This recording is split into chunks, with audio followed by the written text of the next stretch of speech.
Hi hello नमस्ते मित्रांनो, 12th स्टँडर्डच्या बोर्ड एक्झाम मध्ये गॅरंटेड सेक्शन सी मध्ये येणारा क्वेश्चन आहे तो म्हणजे कॉन्व्हर्स इनव्हर्स कॉन्ट्रा पॉझिटिव्ह.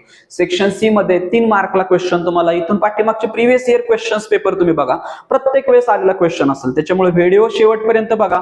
तुम्हाला व्हिडिओ संपताना 3 मार्क तुमच्या खिशामध्ये असेल ती गॅरंटी माझी. आता बघा, चेक करूयात आपल्याला काय फाइंड करायला सांगितलंय. Find converse inverse Contra positive. एक क्वेश्चन पण तुम्हाला दिलाय. क्वेश्चन पॅटर्न ऑलवेज आपल्याला पी इम्प्लाइज क्यू मध्ये दिलेला असेल, म्हणजे कंडिशनल स्टेटमेंट असतं. ओके, पी म्हणजे काय, क्यू म्हणजे काय, कसं ओळखायचं सगळं आपण व्हिडिओमध्ये डिस्कस करणार आहे. सगळ्यात पहिलं फॉर्म्युलेमध्ये बरेचसे विद्यार्थी गडबडतात. म्हणजे सर पाठ झाले, क्लासमध्ये करताना, स्कूलमध्ये, कॉलेजमध्ये करताना सगळं येत होतं, ऐन टायमिंग मध्ये एक्झाम मध्ये गडबड केली आणि एक फॉर्म्युले एकमेकांमध्ये एक्सचेंज झाले आणि सगळा सत्यानाश झाला. ती गोष्ट झाली नाही पाहिजे. ते अवॉइड करण्यासाठी मी तुम्हाला सिंपल एक ट्रिक सांगणार आहे, नीट लक्ष देऊन ऐका. काय करायचं, सगळ्यात पहिलं आपल्याला कॉन्व्हर्स इनव्हर्स कॉन्ट्रा पॉझिटिव्हचा फॉर्म्युला. इथं काय दिसतोय रे मित्रांनो, सी दिसतोय. इकडे कॉन्ट्रा पॉझिटिव्हचा काय दिसतोय, सी दिसतोय. म्हणून मी काय केलं, ह्या दोघांची एक पेअर लावून घेतली. ओके, जोडी लावली. जोडी म्हणल्यावर लक्षात येईल. Okay, done. आता मला सांगा, इनव्हर्सला पेअर लावायला कोण आहे का, नाहीये, मग त्याची पेअर मी क्वेश्चन सोबतच लावून दिली यार, क्वेश्चन सोबत. Okay, done. आता फक्त कॉन्व्हर्सचा फॉर्म्युला लक्षात ठेवायचा, कारण कॉन्व्हर्स पहिलाच दिलेला असतो ना, क्वेश्चन मध्येच असतो. Find converse inverse contrapositive. कॉन्व्हर्सचा फॉर्म्युला लक्षात पक्का ठेवाल. फॉर्म्युला अवघड नाहीये. काय दिले तुम्हाला बाळांनो, पी इम्प्लाइज क्यू दिलाय. मग फॉर्म्युला काय असतो, क्यू इम्प्लाइज पी. एवढा तो फॉर्म्युला यार फर्स्ट स्टँडर्ड मध्ये सुद्धा सिंपल नव्हता. काय केलंय, फक्त दोघांची पोझिशन एकमेकांच्या जागी इंटरचेंज केली आहे. पटकन सांगा, कॉन्व्हर्सची पेअर मी कोणासोबत लावली यार, कॉन्ट्रा पॉझिटिव्ह सोबत. कोणासोबत लावली आहे, कॉन्ट्रा पॉझिटिव्ह. मग दोघांमध्ये काहीतरी कनेक्शन पाहिजे ना. फॉर्म्युला घेऊन टाका. फिक्स फॉर्म्युला लिहिला मी. काय लिहिला, क्यू इम्प्लाइज पी लिहिला. काय लिहिला, क्यू इम्प्लाइज पी. फक्त काय करायचंय, ह्या दोघांच्या समोर मला आहे ना निगेशन अप्लाय करायचंय. काय अप्लाय करायचंय, निगेशन. झाला माझा फॉर्म्युला. सेम आता आपण इनव्हर्स सोबत डिस्कस करूया. इनव्हर्सची पेअर कोणासोबत लावली रे, तुमच्या ओरिजिनल क्वेश्चन सोबत लावली आहे. मग मी ऍज इट इज लिहिला, त्याच्यासोबत पण काय भेदभाव झाला नाही पाहिजे. पी इम्प्लाइज क्यू लिहिला. मला सांगा, ह्या दोघांमध्ये काय चेंज केला, फक्त ऍज इट इज लिहिलं आणि काय अप्लाय केलं, निगेशन. सेम याला पण ऍज इट इज लिहिलंय. काय अप्लाय करायला पाहिजे, कम ऑन सांगा, काय अप्लाय केलं पाहिजे, निगेशन. एवढा सिंपल साधा फॉर्म्युला तुम्हाला लक्षात ठेवायचा आहे. फॉर्म्युला मध्ये काय डाऊट आहे, पक्का नो. चला आता मी येतो माझ्या क्वेश्चन कडे. आता क्वेश्चन कसं लक्षात ठेवायचं माहितीये का, नीट नीट नीट सांगतोय, लक्ष द्या, काळजीपूर्वक बघा. इफच्या नंतर जे काही स्टेटमेंट असेल, म्हणजे इथं काय दिसतंय तुम्हाला, सरफेस एरिया डिक्रीजेस. मग त्याला मी म्हणणार काय, ते स्टेटमेंट माझं पी आहे. सेम माझं देनच्या नंतर काय दिसतंय, देन प्रेशर डिक्रीजेस असं दिसतंय. मग प्रेशर डिक्रीजेसला मी काय बोलणार, क्यू बोलणार. ओके, म्हणजे तुम्हाला बाळांनो काय भेटलं रे, पी भेटला आणि तुम्हाला नंतर काय भेटला, क्यू भेटला. तुम्ही इथं फक्त ते पी आणि क्यू स्टेटमेंट लिहून घ्या. त्याच्यानंतर मी डायरेक्ट येतो कॉन्व्हर्स कडे. काय असतो कॉन्व्हर्स साठी आपला फॉर्म्युला, हे बघा, नीट पटकन सांगा. कॉन्व्हर्स म्हणजे काय फॉर्म्युला आहे माझा, क्यू इम्प्लाइज पी. काय फॉर्म्युला आहे, क्यू इम्प्लाइज पी. म्हणजे काय करायचंय तुम्हाला, पी इम्प्लाइज क्यूच्या जागी फक्त क्यू इम्प्लाइज पी करायचंय. सिंपल आहे यार. हा क्यू उचलायचा, इफच्या नंतर ठेवायचा, पी उचलायचा आणि या देनच्या नंतर ठेवायचा. आपला जो काही फॉर्म असतो हा ऑलवेज इफ आणि देन मध्येच असतो, कंडिशनल स्टेटमेंट मध्ये इफ आणि देन मध्ये असतो. Okay, done. हे क्लिअर झाले सगळ्यांना. मग काय करणार मी, कॉन्व्हर्स साठी सगळ्यात पहिला आन्सर लिहायचंय कॉन्व्हर्स. काय करायचं, फक्त क्यू ला उचलायचा, इफच्या नंतर ठेवायचा. मग काय स्टेटमेंट येईल, इफ, कम ऑन, काय येईल, pressure. If pressure increases. Okay, if pressure increases.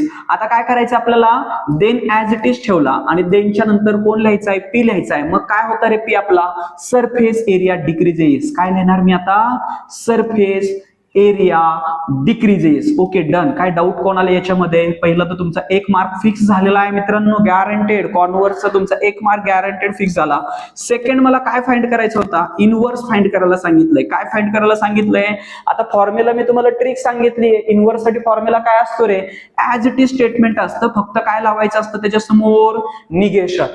As it is लिहायचंय तुम्हाला, फक्त पी आणि क्यूचं काय करायचंय, निगेशन करायचंय. मला सांग, सरफेस एरिया डिक्रीजेस, त्याचं निगेशन काय होईल, surface area does not decreases. आता काय अतिशहाणी मुलं काय करतात माहितीये, डिक्रीजेसच्या जागी इन्क्रीजेस लिहितात. लिहू नको बाळा, ऍज इट इज ठेव. फक्त क्वेश्चन मध्ये तुझ्या पी आणि क्यू स्टेटमेंट मध्ये नॉट हा शब्द नसेल तर तुम्हाला लावायला लागेल. जर नॉट हा शब्द असेल तर त्याचं निगेशन करताना तो नॉट हा वर्ड तुम्हाला काढून टाकायला लागेल. एवढी सिंपल गोष्ट आहे.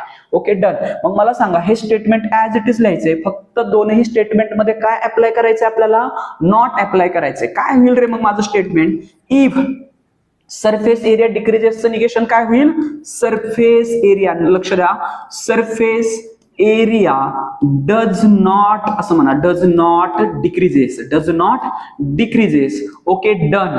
देन पुन्हा आपल्याला काय करायचंय, देनच्या नंतर जे स्टेटमेंट आहे त्याचं सुद्धा करायचंय निगेशन. मग त्याचं निगेशन केल्यावरती काय होईल बाळा, प्रेशर इन्क्रीजेसचं निगेशन सांगा. Pressure, come on, pressure does not increases, does not increases. Clear झाले, कोणाला काय डाऊट आहे, काय झालं, आपला दुसरा सुद्धा मार्क आपला क्लिअर झाला. आता थर्ड क्वेश्चन आहे माझा. थर्ड क्वेश्चन मध्ये मला थर्ड काय फाइंड करायचंय, कॉन्ट्रा पॉझिटिव्ह. थर्ड पॅरामीटर काय आहे आपला, कॉन्ट्रा पॉझिटिव्ह आपल्याला फाइंड करायचं आहे. आता कॉन्ट्रा पॉझिटिव्ह साठी पटकन सांगा यार, फॉर्म्युला काय होता, जस्ट तुम्हाला काय करायचंय, negation Q implies negation P, म्हणजेच काय तुमचं कॉन्व्हर्स, हे जे हा जो काही स्टेटमेंट आहे ऍज इट इज लिहायचंय, फक्त काय अप्लाय करायचंय त्याच्या समोर, निगेशन अप्लाय करायचंय. मग बघा माझा जो कॉन्व्हर्स होता, म्हणजे हे जे स्टेटमेंट होतं ह्याच्या समोर मला काय करायचंय, निगेशन अप्लाय करायचंय. चला सोबत काम करूया. इफ प्रेशर इन्क्रीजेस, त्याचं निगेशन काय होईल बाळा, pressure does not increases. Come on, काय होईल, pressure does not increases. Okay, आता आपल्याला काय लिहायला लागणार आहे नंतर, देन आता नेक्स्ट स्टेटमेंटचं पुन्हा काय करायचं आपल्याला, निगेशन. सरफेस एरिया डिक्रीजेसचं निगेशन सांगा. सरफेस, कम ऑन, काय होणार आहे, surface area does not decreases. Okay done.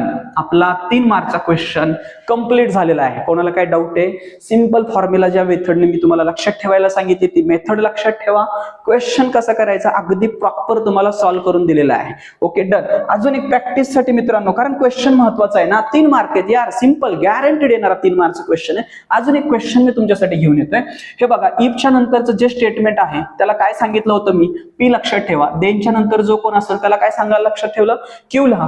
म्हणजेच काय, पी इज इक्वल टू तुम्हाला दिलेला आहे x is less than Y, similarly Q दिलेला आहे x square is less than Y square. Okay done. आपल्याला काय फाइंड करायचंय, फर्स्ट पॅरामीटर आपल्याला काढायचं आहे कॉन्व्हर्स. काय फाइंड करायचं आहे, कॉन्व्हर्स. मित्रांनो हे जे काय दिलेलं आहे ते कशाच्या फॉर्म मध्ये दिलेलं आहे आपल्याला, पी इम्प्लाइज क्यू च्या फॉर्म मध्ये दिलेलं आहे. P implies Q. कॉन्व्हर्स करताना काय करतो यार, उलटा लिहितो फक्त, म्हणजेच काय, क्यू इम्प्लाइज पी करतो. काय करतो, क्यू इम्प्लाइज पी. सिंपल आहे, या दोघांची पोझिशन काय करायची, इंटरचेंज करायची. सांगा आन्सर काय असेल, इफ क्यू ला उचलला पीच्या जागी लिहिला, म्हणजे X square is less than Y square. Then मग काय केलं मी, पी ला उचलला क्यूच्या जागी लिहिला, x is less than Y. एक मार्क फिक्स झाला. चला सेकंड पण पॅरामीटर फाइंड करूयात. काय करतो रे सेकंड पॅरामीटर साठी, इनवर्स फाइंड करतो. Okay done.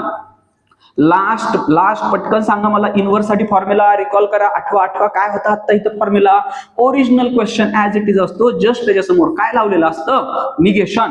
मग आपल्याला काय करायचंय, हा क्वेश्चन ऍज इट इज लिहायचा आहे, जस्ट काय अप्लाय करायचंय त्याचं, निगेशन. सर पण आता तर इथं काय कसं लावायचं, अँड ऑर काय करू नका, लोड घेऊ नका मित्रांनो, मी आहे ना. तुला काय करायचंय बाळा, ह्याचं निगेशन करायचंय ना, निगेशन. मग काय करायचं, हे बघ एक्स आणि वायच्या मध्ये हा जो काही सिम्बॉल होता त्याचं तोंड कुठं होतं रे, राईट साइडला. लोड घेऊ नको, फक्त ते लेफ्टला कर. आता पटकन बघ इथं इक्वल टू आहे का, म्हणजे असं इक्वल टू दिलंय का, तिथं क्वेश्चन मध्ये दिलंय का, नाही दिलं, मग इथं लावायला लागेल. एवढंच तर काम करायचंय. देनच्या नंतर काय दिलंय, ओरिजिनल. ह्याचं निगेशन काय येईल बाळा, X square is greater or equal to Y square. झालं आपलं सेकंड क्वेश्चन पण फिनिश. काय डाऊट आहे, सपोज क्वेश्चन मध्ये हे सिम्बॉल इक्वल टूचं नसतं तर आपण इथं लावलेलं आहे. जर क्वेश्चन मध्ये असतं तर इथं लावायची गरज आहे का, मग नाहीये. ह्याची मात्र तुम्हाला काळजी घ्यायला लागेल. आणि लास्ट थर्ड पॅरामीटर आहे माझा, जो असतो कॉन्ट्रा पॉझिटिव्ह. पटकन सांगा, थोडासा फॉर्म्युला आठवण्याचा प्रयत्न करा मित्रांनो. कॉन्ट्रा पॉझिटिव्ह मध्ये काय करतो, कॉन्व्हर्स ऍज इट इज लिहितो यार, फक्त काय अप्लाय करतो आपण, निगेशन अप्लाय करतो त्याच्यासमोर. मग मला सांगा, कॉन्व्हर्सचं जे स्टेटमेंट होतं ऍज इट इज येणार, फक्त इथं काय होणार रे ह्याचं, निगेशन. सांगा काय येईल question, if X square is greater or equal to Y square, then come on पुढे काय होईल, X is greater or equal to Y. हे झालं आपला 3 मार्कचा क्वेश्चन. मित्रांनो काही डाऊट, पक्का डाऊट असेल तर कमेंट मध्ये नक्की सांगा. क्वेश्चन तुम्हाला कसा वाटला, स्ट्रॅटेजी कशी वाटली ते देखील कमेंट करून सांगा. हा तुम्हाला तसं जाऊ देणार नाहीये मित्रांनो. मी तुम्हाला प्रॅक्टिस साठी 2 क्वेश्चन देणार आहे. चेक करा. तुम्ही लोक काय म्हणणार रे, इथं इफच्या नंतर जे स्टेटमेंट दिसते त्याला काय बोलणार मित्रा तू, पी आणि देनच्या नंतर काय दिसतंय त्या स्टेटमेंटला काय बोलायचं क्यू. मेथड तर आपली लास्ट 2 क्वेश्चन सारखीच आहे, काय डाऊट आहे त्याच्यामध्ये? Okay.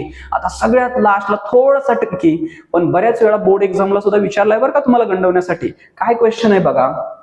If a family becomes literate then womens in it then if तुम्हाला काय दिलंय क्वेश्चन मध्ये a family becomes literate if the women is in a literate असा क्वेश्चन दिलाय.